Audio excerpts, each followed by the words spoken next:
Españoles, Franco ha muerto.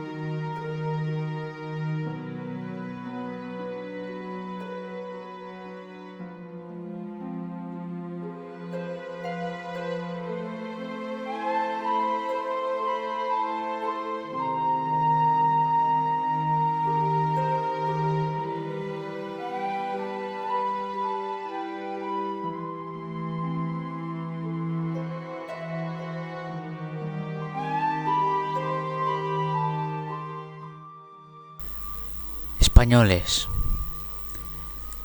hoy es 20 de noviembre del año 2025. Se cumplen 50 años de la muerte del generalísimo Francisco Franco Bahamonde. Para recordar su mandato y de las maravillosas cosas que hizo por España, y para celebrar los 500 suscriptores, he decidido presentar el top 7 de los mejores discursos del caudillo. Número 7. Sevilla, 16 de abril de 1939. Después de oír misa en el oratorio del Palacio, se trasladó a la catedral, donde se puso a rezar ante la Virgen de los Reyes y presenciar sus vasos de posesión. El caudillo regresó a su residencia oficial, ante la que se congregó una enorme multitud. Cuando el caudillo apareció en el balcón, la enorme masa de público prorrumpió en ovaciones. Uno de los camiones de propaganda ejecutó el cara al sol, que fue encantado por el gentío abrazo en alto, dando al final los gritos de reglamento del propio generalísimo. Pronunció las siguientes palabras:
Número 6.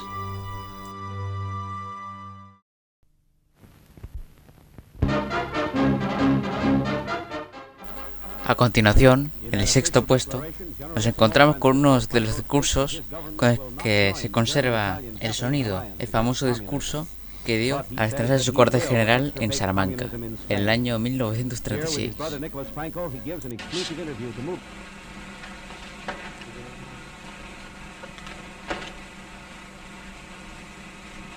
Un Estado totalitario armonizará en España el funcionamiento de todas las capacidades y energías del país, en el que dentro de la unidad nacional el trabajo, estimado como el más ineludible de los deberes, será el único exponente de la voluntad popular, y merced a él podrá manifestarse el auténtico sentir del pueblo español a través de aquellos órganos naturales que, como la familia, el municipio, la asociación y la corporación, harán cristalizar en realidades nuestro ideal supremo. En una palabra, La semilla de nuestro patriotismo regada con la sangre de tantas mártires hará fecunda la cosecha, de la cual las mejores espigas las hemos de depositar en el altar augusto de la patria. España cumple en los momentos actuales su designio providencial. Como en otras épocas, derrama ahora su sangre en defensa de la civilización. He argues that the world will be grateful to the nationalists for the fight they are making. And he says that the duty of the future in Spain will be work. El trabajo, estimado como el más ineludible de los deberes, será el único exponente de la voluntad popular.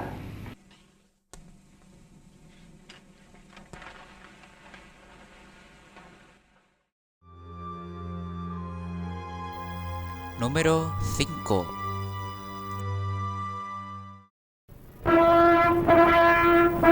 Nos encontramos en el quinto puesto. En el siguiente reportaje del Nodo, Franco muestra su odio hacia el comunismo y la masonería. Queremos fe, patria y unidad política. El comunismo no es para nosotros un producto de exportación al que pueda decirse que se le recibe o se le cierran las fronteras. El comunismo es un mal moderno que se propaga con tanta mayor rapidez cuanto más débiles son los organismos con quienes se pone en contacto. Desde fines del siglo XVIII no ha habido en nuestra nación ninguna rebelión ni conato de traición contra la patria que no se fraguase en la sombra de las logias masónicas.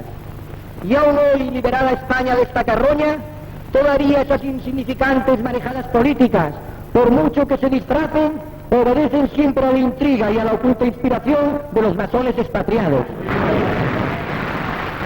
Por nuestro hondo sentido nacional y constructivo, por el paso firme y seguro porque vamos cumpliendo las etapas de nuestra revolución.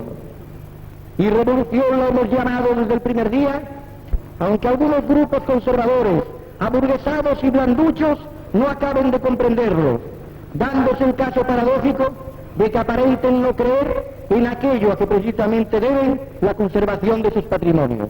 Necesitamos sacrificar el yo a una unidad que es piedra angular de nuestra fortaleza.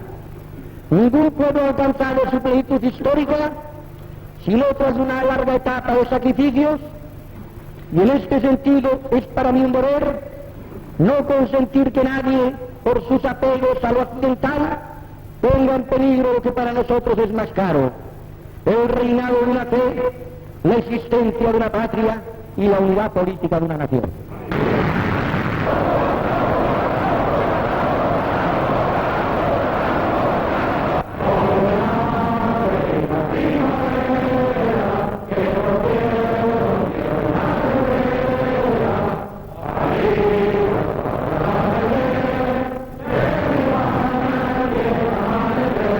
España, España, España, arriba España.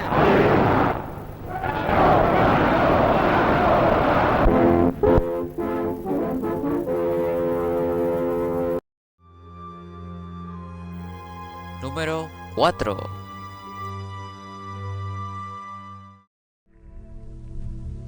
Veinte años después de la victoria, 1 de abril de 1959. He aquí los rasgos históricos de la guerra que se habían convertido para Franco en vivencia histórica personal. Las palabras se pronunciaron durante la inauguración del Valle de los Caídos. ¿Qué inspiración sería precisa para contar las heroicas gestas de nuestros caídos, para poder reflejar el entusiasmo cegado tantas veces en flor de los que con los primeros rayos del sol de la mañana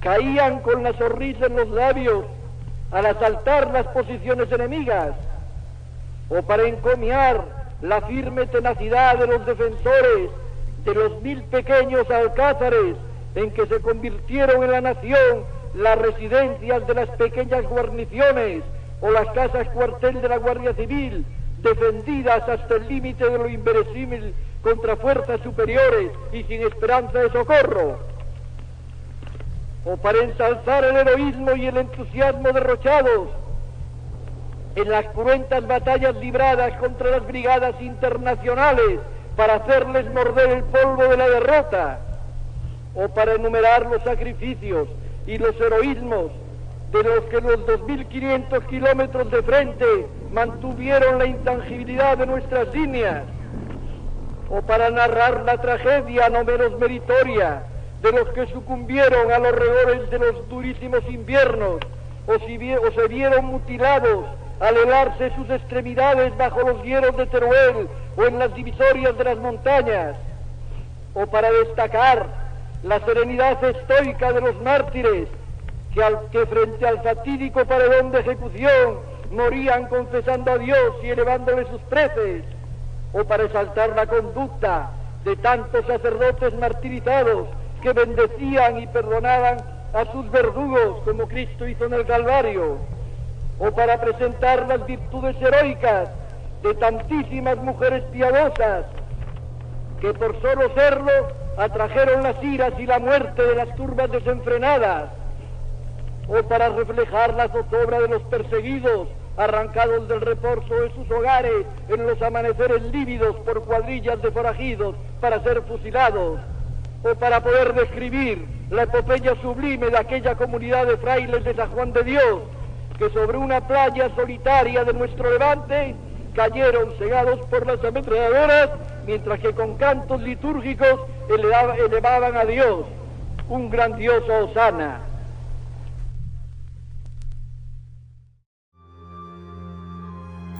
Número 3.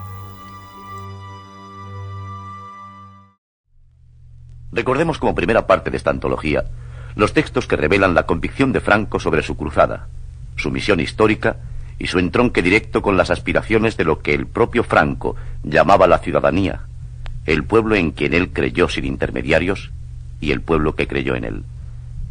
18 de abril de 1937. Ante la crisis política más importante de la guerra, Franco expresa ante el pueblo de Salamanca su fe absoluta en la victoria y en el futuro. Los hombres más heroicos del mundo, los hombres más grandes de Europa son los hijos de España. ¡Muy bien!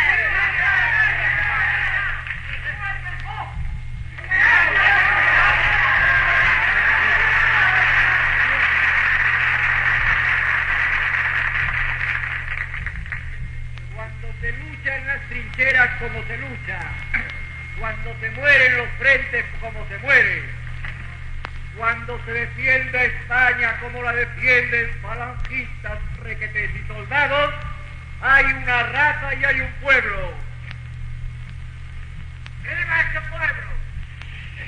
A esa lucha, a esa sangre generosa, a ese heroísmo tiene que corresponder la retaguardia vibrando, animando al centinela, animando al combatiente, llevando los ánimos de España para acabar pronto con la paz y que triunfe la justicia en nuestro pueblo con los ideales que están grabados en el corazón de todos los españoles, de justicia, de fraternidad, de amor a España, de grandeza de la patria, que es este movimiento, todo grandeza, y por ella la unión más sagrada, el abrazo entre todos, porque tenemos que construir y llevar un camino grande y seguir llevando sobre los hombros de los españoles el imperio legendario y tradicional que la juventud española forjará, y la forjará porque lo está jurando con su sangre pródiga, porque lo está diciendo en los campos de España y porque está en el corazón de todos los españoles que gritan ¡Arriba España!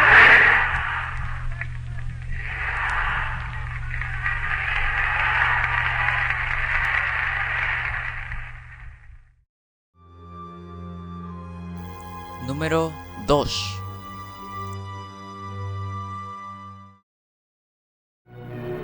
$70.000 personas de todas las clases sociales tributan a su excelencia al jefe del Estado Generalísimo Franco, un emocionante homenaje. 28 de mayo de 1945.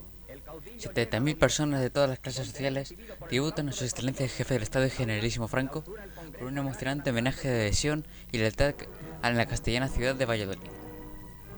El caudillo llega a la universidad donde ha recibido por el claustro de profesores y en la aula clausura el Congreso Agrario Nacional del Duero. Más tarde se trasladó al ayuntamiento. Allí, en el salón de los exactos camaradas de la Hermandad de la Ciudad y el Campo, hacen simbólica ofrenda de los frutos y los productos de la tierra al aparecer el caudillo en la terraza del ayuntamiento. Le acoge de nuevo el entusiasmo indescriptible de la multitud y Franco pronuncia su trascendental discurso.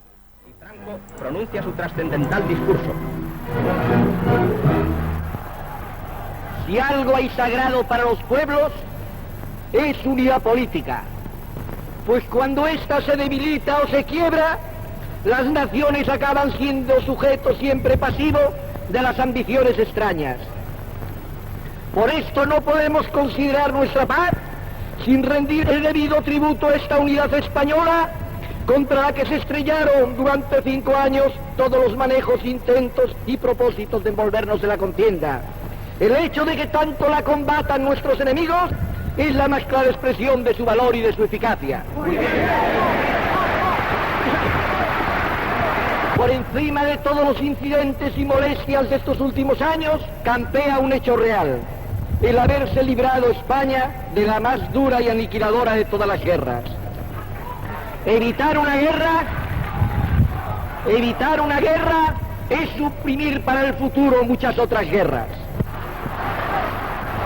El movimiento le ha devuelto la moral de pueblo victorioso, y por si su ánimo dudase, le confortará esa renovación innumerable de nuestros héroes y de nuestros mártires en nuestra cruzada, la justicia de nuestra causa y la forma pródiga en que Dios ampara, ayuda y protege a España.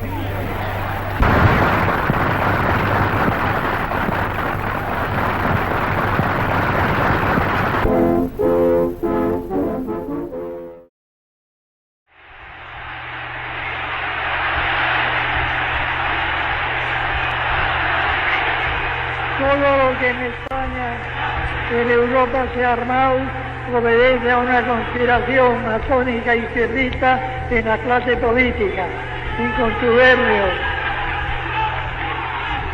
contubernio con la subversión comunista terrorista en lo social, que si a nosotros nos honra, a ellos les envilece.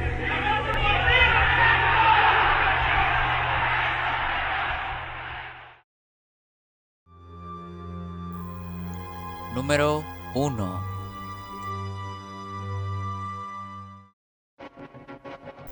Llegamos al final del top. El mejor discurso de Franco se da en un mensaje de fin de año. Año 1959. A 20 años de distancia del término de nuestra guerra de liberación, si se examina nuestra obra con la perspectiva que da el tiempo, aunque al distanciarnos del pasado se vaya perdiendo la verdadera visión de los contornos, y los que no hayan vivido o sufrido aquellos años no pueden darse verdadera cuenta de la realidad de que partimos, lo que nos obliga a tener que recordar, aunque sea someramente, los puntos más salientes que caracterizaron a la política española en los tiempos que nos precedieron, y cuyo saldo adverso puede medirse por las desgracias que bajo su signo sufrió nuestra nación. Fueron sus características más destacadas la inestabilidad política y el fomento de la lucha de clases, un ambiente permanente revolucionario con menoscabo de la autoridad, el terrorismo en determinadas regiones, la decadencia espiritual y el atraso cultural de grandes sectores, el bajo nivel de vida y las enormes desigualdades sociales, el fomento libre de los separatismos y el estancamiento de nuestro progreso económico. La República acrecentó y multiplicó todos estos males, agravándose la desintegración nacional con el pacto con los separatismos, la libertad de las conciencias con las leyes perseguidoras de la religión y de la Iglesia, la defensa nacional con la debilitación de las instituciones castrenses, el orden con el quebranto del principio de autoridad, el trabajo con la paralización económica y los fundamentos de nuestra civilización occidental con el deslizamiento rápido hacia el comunismo. En menos de 30 años sufrimos 7 movimientos revolucionarios. El de 1909 en Cataluña, con su Semana Sangrienta. En 1917 en toda España, con la huelga general revolucionaria. El advenimiento de la dictadura en 1923, que puso un paréntesis de paz y orden con una revolución constructiva deshecha por la intriga de los partidos, que en 1931 nos trajo la implantación de la República. En 1932 tuvo lugar el movimiento frustrado del 10 de agosto y 2 años después, en 1934, la revolución comunista y separatista de Asturias y Cataluña. Y en 1936, por fin, el movimiento nacional, con el que se puso término al anterior desenfreno.